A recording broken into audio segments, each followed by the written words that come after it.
Hello everyone, today we are going to start chapter 1, The Adventure of Tolia Clickwin of class 4th English language, and this is part 1 of chapter 1. Children, have you ever been caught in an embarrassing situation? Embarrass means शर्मिंदा होना. क्या आपने कभी ऐसी situation को face किया है जिसमें आप एम्ब्रेस हुए हैं और इस सिचुएशन को आपने कैसे डील किया? Chapter 1, the adventure of Tolya Klykvin. Adventure means एक एक्टिविटी जिसमें कि डेंजर हो, डेंजर इन्वॉल्व हो, an activity that involves danger. ये स्टोरी है टोलिया क्लिकविन और उसकी फ्रेंड मीशा की. टोलिया क्लिकविन के साथ क्या एडवेंचर होते हैं इस स्टोरी में आज हम पढ़ने जा रहे हैं. The adventures of Tolya Klykvin by a very famous Russian author. Russian author के द्वारा लिखी गई स्टोरी है. रशियन ऑथर का नेम है Nikolai Nosov. In this extract Tolya and his friend Misha are in the countryside at aunt Natasha's house. Tolya and उसका friend Misha countryside में aunt Natasha के घर हैं. Let us read and find out what happens. Misha and I moved to Aunt Natasha's house. She had a dog named Dyanka. Misha and I, मैं और Misha aunt Natasha के घर गए. I is used for Tolia क्लिकविन. I का यहाँ use किया गया है टोलिया के लिए. टोलिया और मीशा दोनों आंट नताशा के घर गए. आंट के पास एक डॉग था जिसका नाम द्यनका था.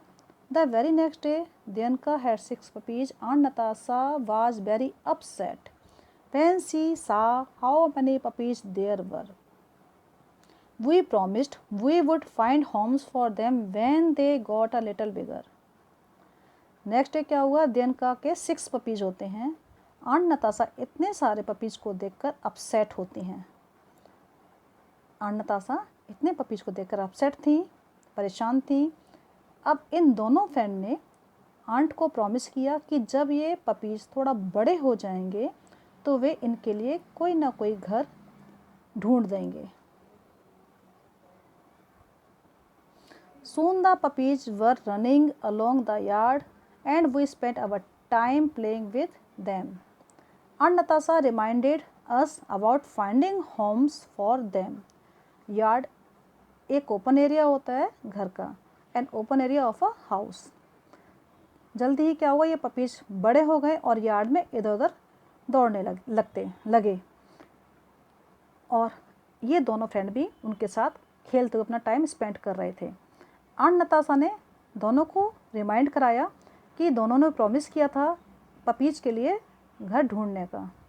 सो we got busy doing this and finally manage to give away 5 puppies. Now only 1 puppy was left. अब दोनों फ्रेंड ने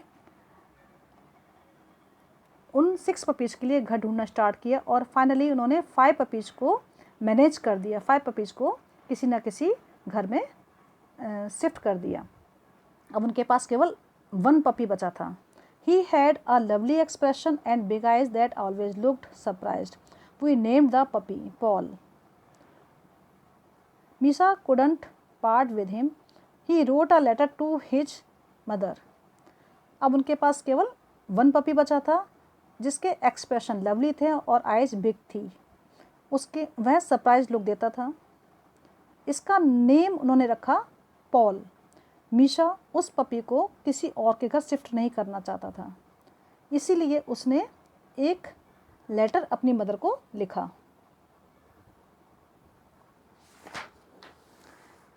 dear mother, I hope you will let me keep a very nice puppy. He is very beautiful, brown all over and his 1 ear is black. We call him Paul. I will do anything you say if you let me keep him, and I will train him so that he will grow up to be a very intelligent dog. Your loving son, Misha. Misha ने अपनी mother को लिखा कि मैं hope करता हूँ कि मुझे आप एक पपी को रखने का परमिशन देंगी जो कि ब्यूटीफुल है, उसका कलर ब्राउन है, उसका 1 ईयर ब्लैक है और उसका नाम है पॉल। और अगर उसकी मदर उसे पपी पॉल को रखने की परमिशन देती हैं तो वह सब कुछ करेगा जो भी उसकी मदर उसको करने के लिए कहती हैं। इसके साथ ही उसने प्रॉमिस किया कि वह उस पॉल को वेल ट्रेन करेगा, उसको ट्रेनिंग देगा जिससे कि वह एक इंटेलिजेंट डॉग की तरह ग्रो हो सके। Misha said he had buy a book on dogs and would train Paul according to the book।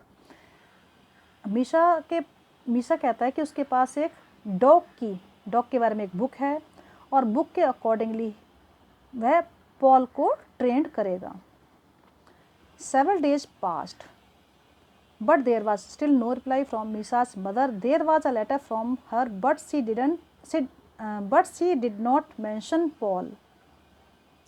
कई दिन बीतने के बाद उसकी मदर का कोई रिप्लाई नहीं आया। उसकी मदर का एक लेटर आया था, लेकिन उस लेटर में उन्होंने पॉल के बारे में कुछ भी मेंशन नहीं किया था। So we decided to leave for home the next day। Misha said he would take Paul home even though he didn't have permission to, because it wasn't his fault. His mother's other letter hadn't arrived yet। अब ये दोनों friend ने decide किया कि next day वे अपने घर के लिए यहाँ से निकलेंगे और मीशा ने कहा कि मैं पॉल को अपने साथ लेकर जाऊँगा, चाहे मुझे इसको ले जाने की, अपने पास रखने की परमिशन नहीं मिली है, क्योंकि इसमें उसकी कोई फॉल्ट नहीं था। उसकी मदर का दूसरा कोई लेटर अभी तक उसके पास नहीं पहुंचा था। How will you take Paul in the train. अब आंट नताशा उनसे पूछती हैं कि तुम पॉल को ट्रेन में कैसे लेकर जाओगे। You are not allowed to take a dog in a train if you don't have a leash and muzzle for it. The conductor will fine you if he sees Paul. Aunt Natasha कहती हैं कि अगर आपके पास lease और मजल नहीं है तो आप इसे डॉग को ट्रेन में ले जाना आपको अलाउ नहीं है और कंडक्टर अगर इसे देखेगा तो फाइन करेगा। लीज चिल्ड्रन एक लेदर का पीस है जो कि डॉग के कॉलर पर बांधा जाता है। इसके साथ ही मजल एक कवर है जो कि डॉग के माउथ को कवर करने के लिए डॉग के माउथ को लगाया जाता है, कवर किया जाता है माउथ को, जिससे कि वो अदर पीपल्स को बाइट ना करें। Well put him in a suitcase and no one will see him. अब यहाँ पर टॉले कहता है कि इसे हम सूटकेस में रखते हैं जिससे उसे कोई नहीं देखेगा। We put all our things in Misha's knapsack and made some holes in my suitcase with a big nail so that Paul could have enough fresh air।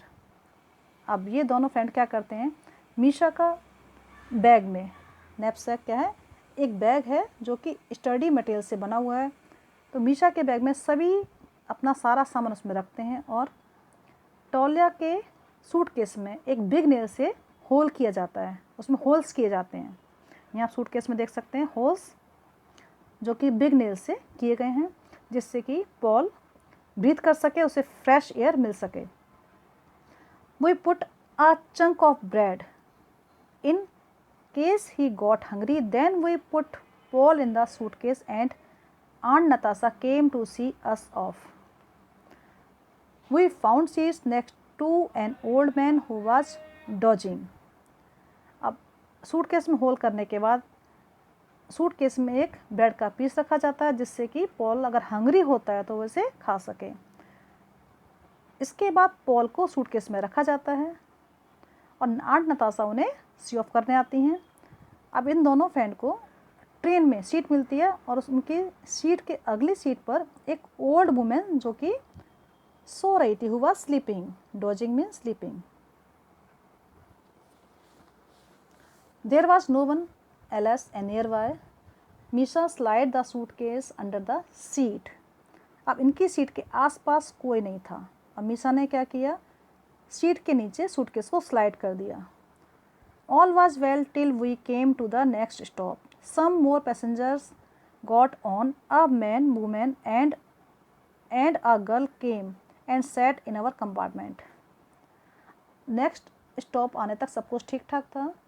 Next stop पर कुछ पैसेंजर उनके कंपार्टमेंट में आते हैं, जिसमें एक man, women और एक गर्ल उनके कंपार्टमेंट में आकर बैठ जाते हैं।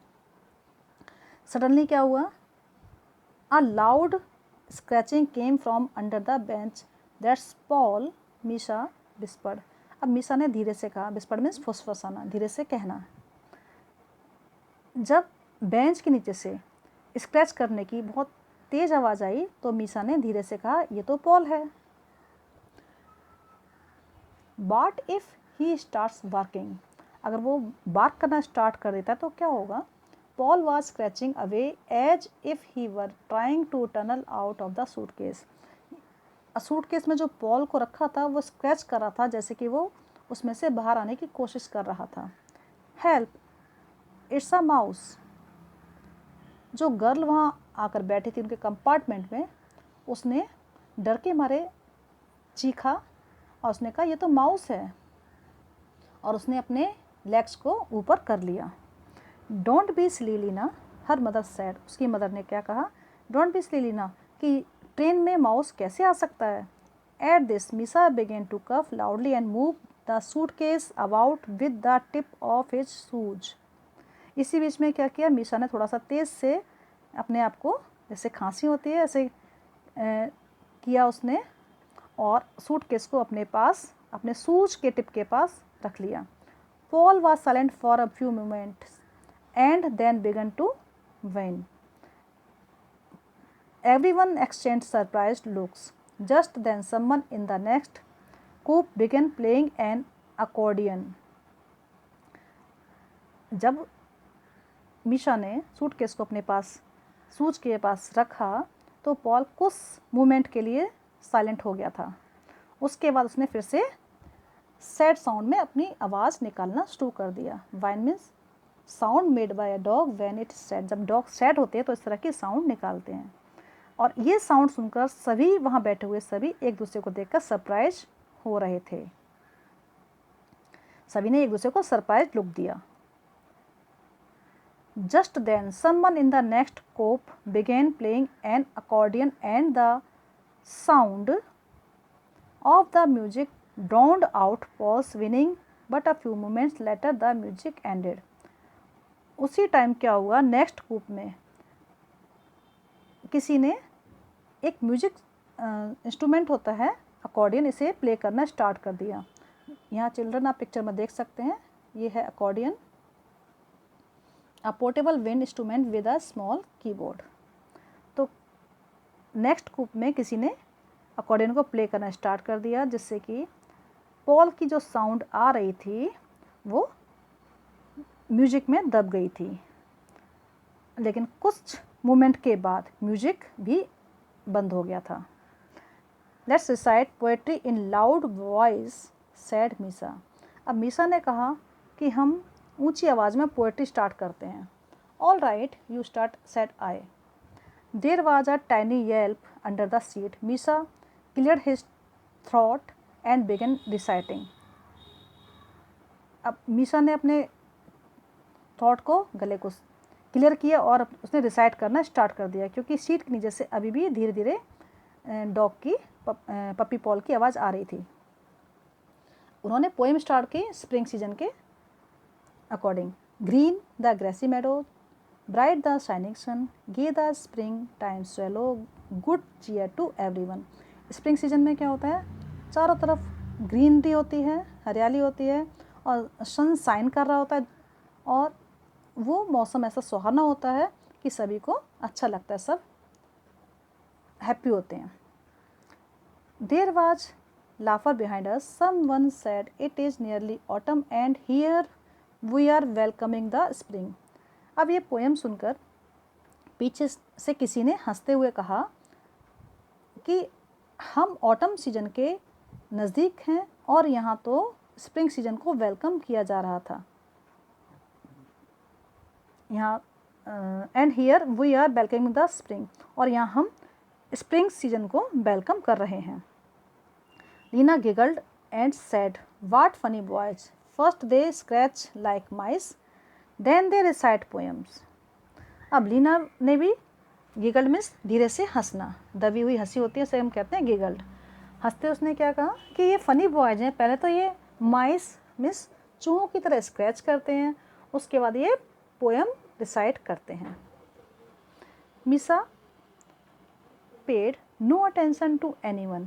As soon as he finished the poem about spring, he began another, all the time tapping his foot. मिसा ने उनकी तरफ कोई ध्यान नहीं दिया, कोई अटेंशन नहीं दिया, और उसने अपनी पोएम को फिनिश किया जो कि स्प्रिंग सीजन के बारे में थी।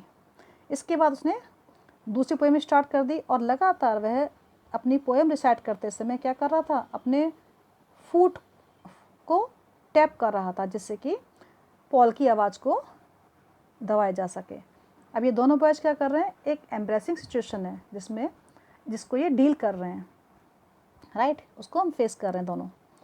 Fresh and green my garden looks with lilac fragrance in the air with its cool and shady nooks with cherry trees and linden fair. तो चिल्ड्रन यहाँ पर लिलियाक क्या है, लाइम ट्री है जो कि नॉर्थ अमेरिका में पाया जाता है। लिंडन भी एक ट्री है जो कि नॉर्थ अमेरिका का है।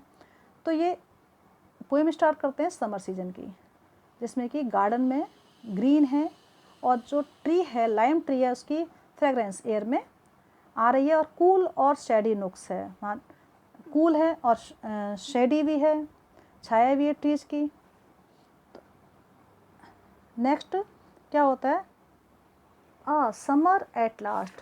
अब यहाँ पर किसी ने रिमार्क किया हंसते हुए कि अब हम समर पर आ चुके हैं, समर सीजन पर आ गए हैं। Still Misha ignored them, he was now on to winter. Misha ने उनको इग्नोर किया और वो अब विंटर सीजन की पोएम पर आ चुका था। This winter the rejoicing peasant is seen again upon the sly. Rejoicing means होता है एंजॉय करना। His pony also finds it pleasant to trot along the snow-clad way.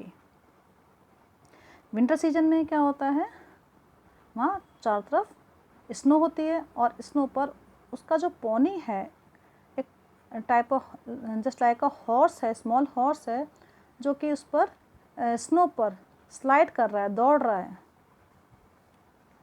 और स्लाई एक व्हील लेस कार्ट होता है। स्लाई क्या है, एक व्हीललेस कार्ट है जो कि स्नो पर मूव किया जाता है। Then things took a sudden turn and winter was followed by autumn. इसके बाद फिर से कुछ चीज़ें बदल जाती हैं अचानक से, और विंटर के बाद सीजन आता है, ऑटम सीजन फिर से आ जाता है। What a gloomy picture, clouds and nothing more. Autumn में क्या होता है, चारों तरफ सैड ही सैड होता है, सारा नज़ारा कैसा होता है, सैड होता है, ग्लूमी होता है, क्योंकि वहाँ क्लाउड्स होते हैं, क्लाउड्स के अलावा कुछ भी नज़र नहीं आता। At this Paul began to whine loudly, Misha shouted. उसी टाइम क्या हुआ, पॉल ने बहुत तेज़ी से सैड साउंड निकालना शुरू कर दिया और मिसा ने बहुत ऊंची आवाज़ में पोएट्री स्टार्ट कर दी, रिसाइट करना स्टार्ट किया। Why so early autumn with your chilly blight. इतनी जल्दी ऑटम क्यों आ गया, जिससे इतना सारा नुकसान हो जाता है, तुम्हारा इतना नुकसान हो गया। एक तरह से पोएम स्टार्ट किया उसने ताकि पॉल की आवाज़ को दबाया जा सके। The old women who had slept through all this woke up nodding and said, yes dear, you are right, it is an early autumn this year. She began to pat Misha's head. Old women जो कि लगातार उनके पास सो रही थी, वो उठ गई थी और उसने अपनी हाँ में सर हिलाया और कहा, यू आर राइट डियर। और ये ऑटम जो है बहुत जल्दी है, और उसने यह कहते हुए मीशा के हेड को पैट किया, थपथपाया। Misha kicked me, signaling me to continue, but all the poems I had ever known escaped me just then. Misa ने उसे किक किया और सिग्नल दिया कि तुम अपनी पोएम को कंटिन्यू रखो, जबकि मेरे पास कोई भी पोएम नहीं बची थी. All I could think of were the words of a song, और जो उसके पास जो वर्ड बचे थे वो क्या थे? केवल सॉन्ग के वर्ड थे. A moment later I was shouting the words out just as if this was another poem. और उसी टाइम टॉल्या ने शाउट करना स्टार्ट कर दिया था. जो वर्ड्स, जो भी उसके पास शब्द थे, उसने ऊंची आवाज़ में चिल्लाना शुरू कर दिया था, जैसे कि एक पोएम, ये पोएम थी. Lena's father looked thunderstruck. Thunderstruck means surprised. Lena के फादर ने एक सरप्राइज लुक दिया. Oh no, he moaned another actor. और उसने क्या किया? ये तो दूसरा एक्टर आ गया. वो परेशान हो गए थे, इसलिए उन्होंने इस तरह से रिमार्क किया. मीनवाइल इसी समय क्या हुआ? I went through the song twice. When I stopped, Misa came to my rescue. He began with great emphasis. जब इसी बीच में जब टॉल्या ने अपना सॉन्ग स्टॉप कर दिया 2 बार रिपीट करने के बाद, तो मीसा ने स्टार्ट कर दिया दूसरा song. He began with great emphasis. Serene is the Ukrainian night. The sky is clear, the stars are shining. Ukraine की नाइट शांत है. सेरेन मीन्स शांत. स्काई क्लियर है और स्टार शाइन कर रहे हैं. More passengers got on at the next stop. Well one of them said there was a poetry recital on here. बहुत सारे पैसेंजर्स नेक्स्ट स्टॉप पर कंपार्टमेंट में आते हैं, ट्रेन में चढ़ते हैं और क्या कहते हैं कि यहाँ तो पोएट्री रिसाइट की जा रही है. चिल्ड्रन, नेक्स्ट क्या होता है मीशा एंड तौल्या के साथ, और कौन कौन से एडवेंचर्स को वो फेस करते हैं, ये हम नेक्स्ट वीडियो में कंप्लीट करेंगे chapter. Till then, thank you.